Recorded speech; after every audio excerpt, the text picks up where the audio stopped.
ملتے جلتے تو کر سکتے ہیں ہم بھی، نمازیں تو وہ بھی پڑھتے تھے، ہم بھی پڑھ سکتے ہیں، جہاد بھی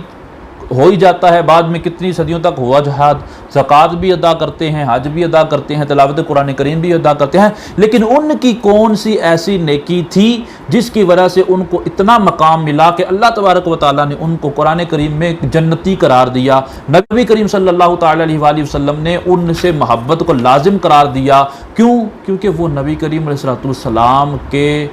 معاونین اول بھی تھے،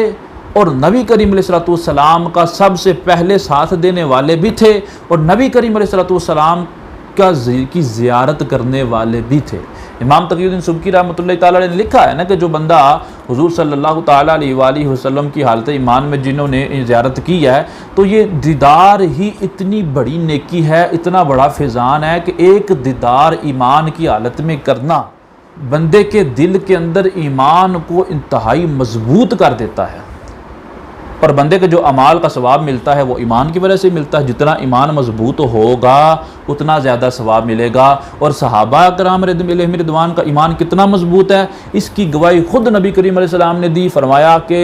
میرے اصحاب میں سے جو بندہ بھی مٹھی بھر جو آٹا چنے اللہ کی راہ میں خرچ کر دے، اور عام بندہ کوئی خرچ کرے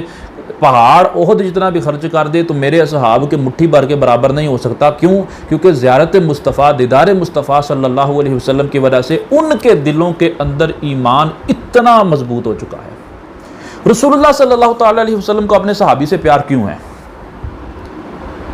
نبی کریم علیہ السلام وہ شخصیت ہیں جو ہر لحاظ سے اتم، اکمل، اطہر، اطیب ہیں، عادات کے اعتبار سے، احوال کے اعتبار سے، فیملی ریلیشنز کے اعتبار سے، معاشرتی معاشی ہر لحاظ سے، خاندان اعتبار سے، لوگوں کس بندے سے کتنی محبت ہونی چاہیے، کمی بیشی نہیں، ہر لحاظ سے اکمل ہیں۔ نبی کریم علیہ السلام کو اپنے اس ہر صحابی سے زیادہ محبت تھی جو پہلے ایمان لے کر آئے اور حضور نبی کریم علیہ السلام کا ساتھ دیا۔ بعض روایات ملتی ہیں ابو بکر صدیق رضی اللہ تعالیٰ سے صحابہ کا اختلاف ہوا تو نبی کریم علیہ السلام نے فرمایا میرے ساتھی کو چھوڑ دو میرے لیے، کیونکہ اس نے اس وقت میرا ساتھ دیا جب تم سب نہیں دے رہے تھے۔ یعنی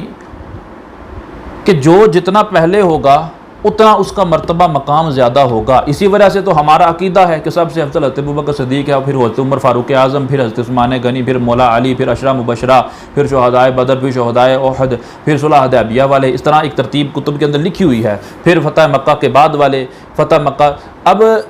کیا فتح مکہ کے بعد والے صحابی نہیں ہیں یا وہ جنتی نہیں ہیں؟ قرآن کریم میں اللہ تبارک و تعالیٰ نے ارشاد فرمایا جنہوں نے فتح مکہ سے پہلے خرچ کیا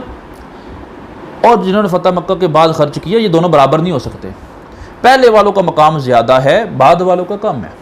لیکن وَكُلًّا وَعَدَ اللَّهُ الْحُسْنَى، پہلے ایمان لائے ہوں یا بعد ایمان لائے ہوں، ہر ایک کے ساتھ اللہ تبارک و تعالیٰ نے جنت کا وعدہ کر دیا ہے۔ تو پتہ چل گیا سارے صحابی جنتی ہیں، اور یہ بھی پتہ چلا کہ جو جتنا افضل ہوگا نبی کریم علیہ السلام کو اس سے اتنا ہی پیار ہوگا، اور یہ بھی پتہ چل گیا کہ سارے صحابہ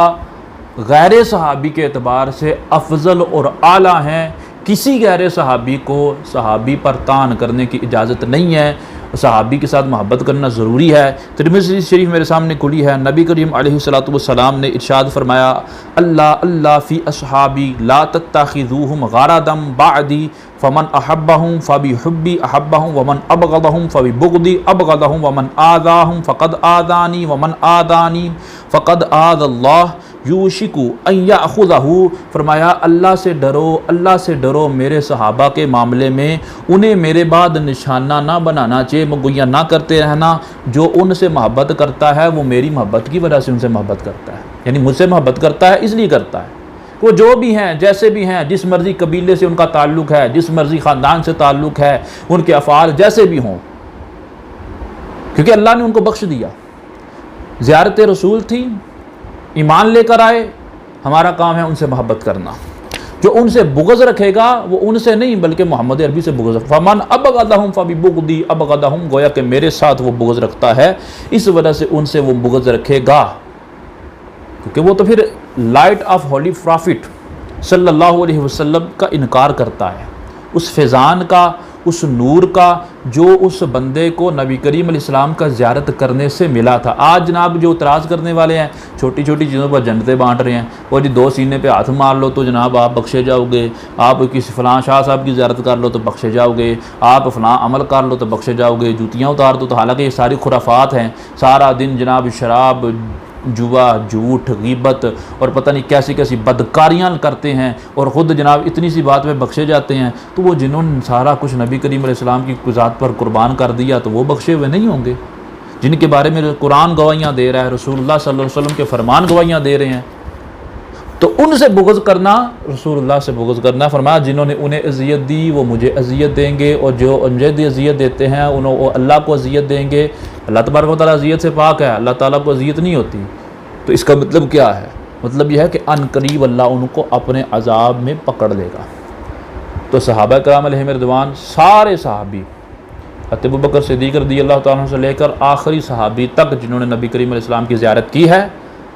مومن جنتی ہیں۔ یہی عقیدہ ایک مسلمان کا ہونا چاہیے۔ اگر یہ عقیدہ نہیں ہے تو اس کا ایمان پھر ڈانوا ڈول ہو جائے گا۔ اپنا خیال رکھیے گا۔ السلام علیکم ورحمۃ اللہ۔